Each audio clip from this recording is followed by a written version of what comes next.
I am Donald Morton, Dr. Donald Morton from Delaware. I lead the executive director of the Complexities of Color Agenda, which is a statewide agenda that includes 7 different or 11 different pillars to address social decay in our state. Our state is small enough where we're able to address some of the systemic issues, I think, that are important. One of those pillars deals with criminal justice, and one of the points under criminal justice is this repeal of the death penalty.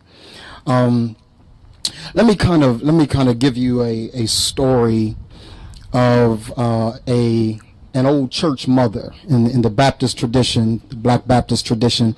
We say or tell stories what's called chest to chest, right? We have an oral tradition where we pass down information. There was an old church mother whose pastor had just gotten out of seminary, and he wanted to teach everything they had ever learned in seminary. Just got a PhD and came out of seminary like gangbusters, and wanted to make sure his congregation knew that their money was well spent. So he attempted to give everything that he ever learned throughout the course of seminary. One of the old church mothers, who was a Sunday school teacher, here's what she said at the end of the service. You know, the pastor in the Black Baptist church tradition greets everybody at the end, right? And we stand at the door, we say hello to everybody, thank you for coming, so on and so forth. And the old church mother said, watch this, she says, she hits him in the solar plexus, and she says, young man, you've got something bubbling on the inside of you. Something significant is happening on the inside of you. But then she said this, but if you want me to drink from it, you're going to have to present it in a cup I can identify. Here's why that's important. For the African American community, context is important, right? How one of our great leaders suggested to us that we sometimes have a fundamental inability to connect the dots. We don't know always where we fit, and how this issue in particular fits into the broader scope of this idea and notion of Black Lives Matter. I want to kind of suggest to you something that a document that all of us know. It says this: we hold these truths to be self-evident, that all men are created equal, right? That all men are endowed by their creator with certain inalienable rights, that among these life, liberty, and what? The pursuit of happiness. But what you don't necessarily identify readily is the fact that the document is more exclusionary than it is inclusionary. Because when it says that all men are created equal, what it suggests is women weren't. Right? When it says all men are created equal, it also suggests that black people weren't. Because remember, at that time when the document was written, there was not a fundamental humanity ascribed to black people. So even today in 2015, we still fight to be included in this narrative of being human. That's what we fight every single day. If we looked at even what took place today, our dear sister who said her son is on death row, a brother in the back who said he was on death row for 11 years, right? In Delaware, well over 70% of those individuals on death row are black and brown. You know why? Because the fundamental belief in Imago Dei, I'm made in the image and likeness of God, does not always apply to black and brown people. I was taught in seminary that my theology determines my anthropology, and my anthropology determines my sociology. If I don't get my theology right, then my sociology, how I order my society, will never be fixed. And unless we can include black people in this idea of importance and value, then we'll continue to fight these things that systemically continue to oppress black and brown people. Now, a part of what my responsibility is in Delaware, and what my responsibility is here today in front of the Supreme Court, is to make you uncomfortable. It's to have impolite conversations, because nothing gets fixed unless we have impolite conversations. We address the elephant in the room, the stuff nobody wants to talk about, the stuff that makes us itch and we don't want to scratch, the stuff that nobody wants to address. It is a part of my responsibility to talk about those particular issues. Well over 70% of individuals in Delaware that are on death row, black and brown. Here's what one of the police officers, Abe, talked about, the police officers that are against repeal, right? Here's what they said. They said, don't miss this, don't miss this. I said, don't miss this. Look at your neighbor and say, don't miss this, don't miss this. Here's what they said. They said that the reason for which black and brown people make up the majority of those on black or on death row is because black and brown people commit most of the crime. And it's not true. But it's a narrative that has been perpetuated over the course of time that no one has had impolite conversation enough to interrupt and to impede. And we've got to address those particular issues if we expect to have something change in our society. There were, in the meeting today, I was in the same meeting Abe was in, and here's a part of what they said. They said, man, we got to fix a broken system. And I respectfully suggested to them that the system is working just fine.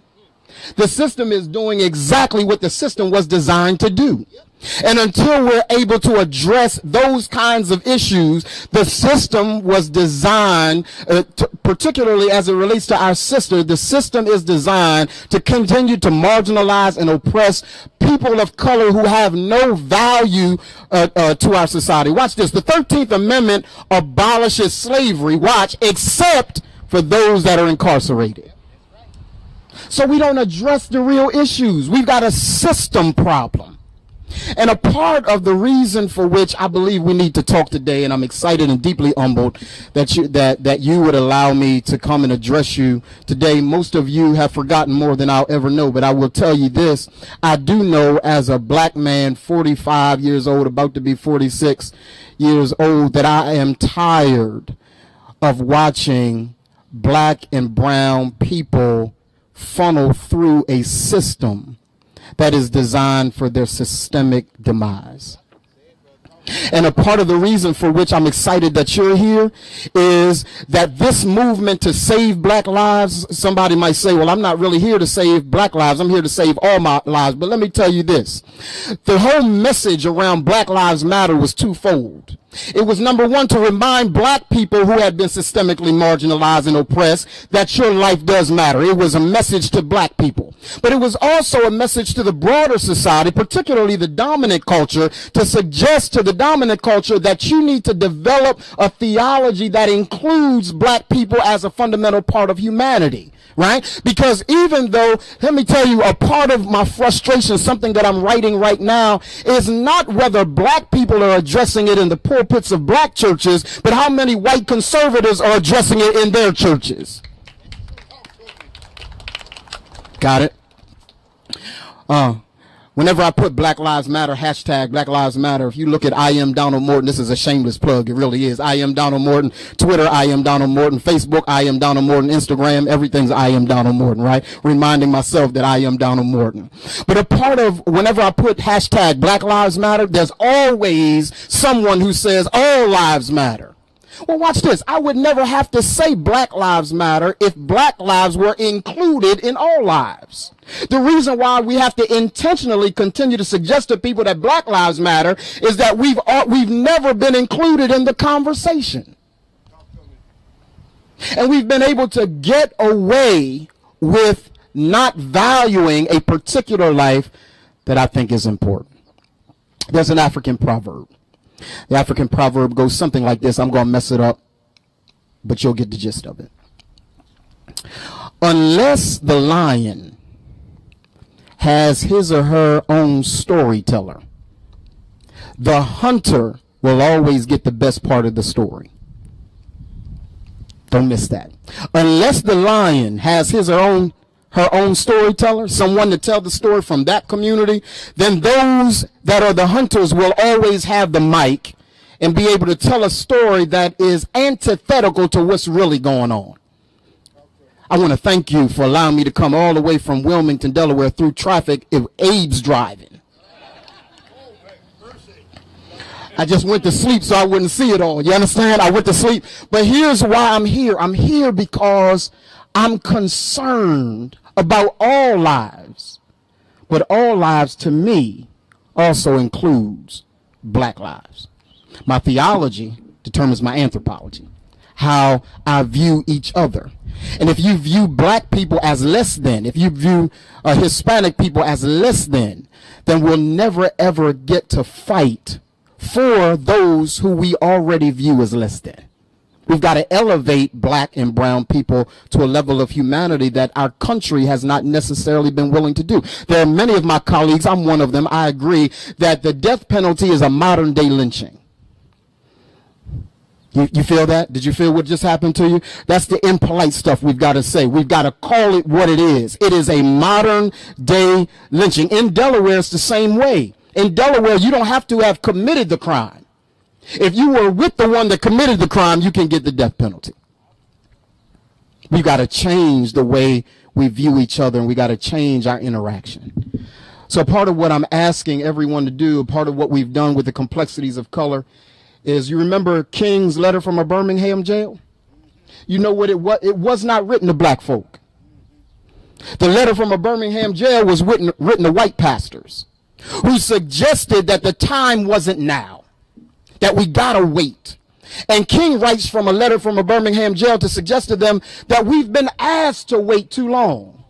And here's what I'm suggesting you. I'm suggesting you that there are 7 days in a week. Monday, Sunday, Monday, Tuesday, Wednesday, Thursday, Friday, Saturday. The only one that we seem to subscribe to that ain't included in a day of the week is someday.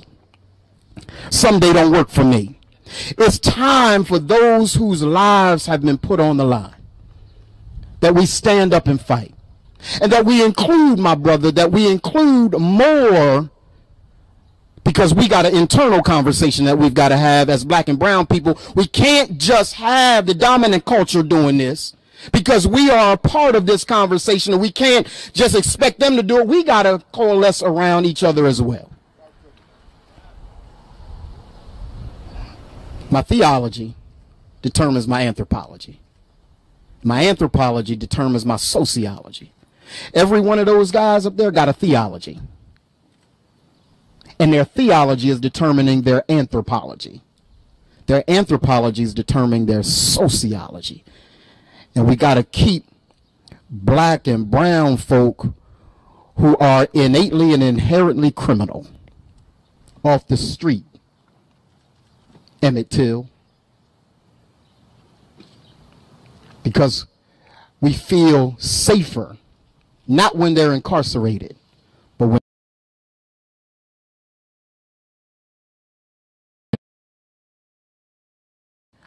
as I look out over the faces of you wonderful, wonderful people.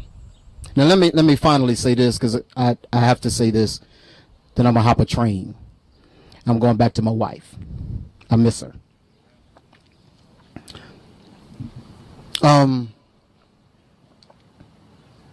There's something called, don't be offended by this, there's something called white chocolate. Right? White chocolate is this sense that blackness is not an anthropological reality. It is an ontological one. That is to say that every black person ain't black, and every white person ain't white. White chocolate. You know how I know that? Anybody ever heard the name Tim Wise? Tim Wise, right? White guy, black heart, concerned with marginalized people. But then you got black people who have an idea of whiteness or dominance, Clarence Thomas. Y'all listening to me? And a part of what I embrace in this moment is the fact that I got a bunch of people in here or before me today that are concerned with the lives of all people. But all people to us means black people too. And I'm hoping to get to know all of you a little better. And I want to thank you, Abe, for allowing me to talk. And I want to thank you for listening. And I'm going to go back on the train and not with Abe, so I can make it home safely. Thank you so much.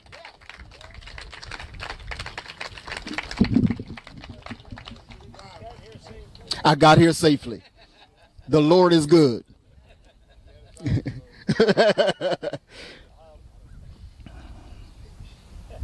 you talk a little bit more about your organizing with people that have broader agendas? Yes. What do you do to help people get focused?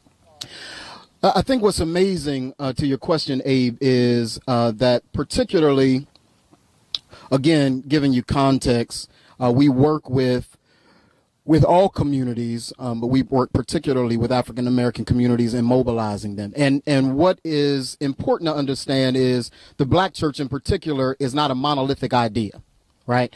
We don't all think alike.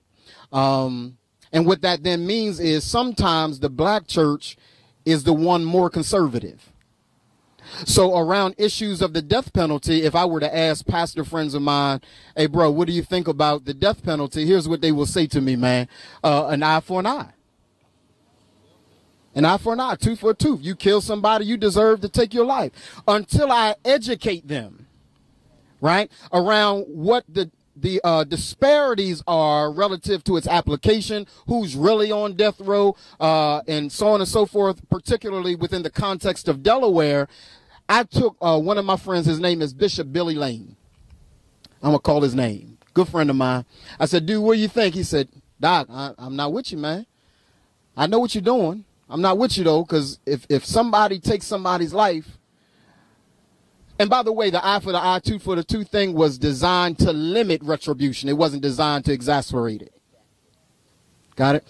So he says, I'm not with you. I educated him, sir, for about 5 minutes, 5, 10, 15 minutes.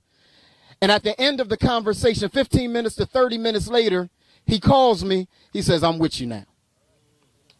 It took 30 minutes because he wasn't educated. So remember my opening? My opening was around that mother, that church mother who addressed the pastor. A part of what's not happening in black and brown spaces is we're not educating in a cup they can understand. So we have the responsibility of mobilizing them and organizing them and helping them to understand how this impacts their existential reality. If we don't do that and we continue to have this over here, and they don't see the connections at all, then they'll never come on board. And when I got here, you were speaking, man. And I was so privileged to hear your last question. Your last question was, ask yourself this question. What does the Lord require? Micah 6 answers it. Micah 6 says, what does the Lord require of you? That you do justice, that you love mercy, and that you walk humbly with God. That is our sole reality as a Christian. Got it? That we do justice. And because we have yet to reimagine Jesus, we got to reimagine who he is. Jesus is a man who is executed by a government on trumped up charges. So yes, he's my savior, but he's also the example of a death row inmate who gets killed. And the only hope he has is on the third day. I'm a Baptist, y'all. That's my closing. You understand? On the third day, he gets up. And a part of what we have to be able to fight for is to help the black church reimagine Jesus with all this other theological construct that has come in over time that has gotten the black church away from what it was originally designed to do. It was a social justice fighting entity. And then all this iconic individualism came in, and the black church became something that is unrecognizable. I don't even know what it is, but I'm fighting hard every day to recapture its original ethos so that it goes back to fighting for the justice of all humankind. How often do your travels bring you to Atlanta? Whenever I'm summoned and my wife says yes. Yes, sir. Any other questions before I take my seat? I love y'all. Thank you so much for allowing me to share.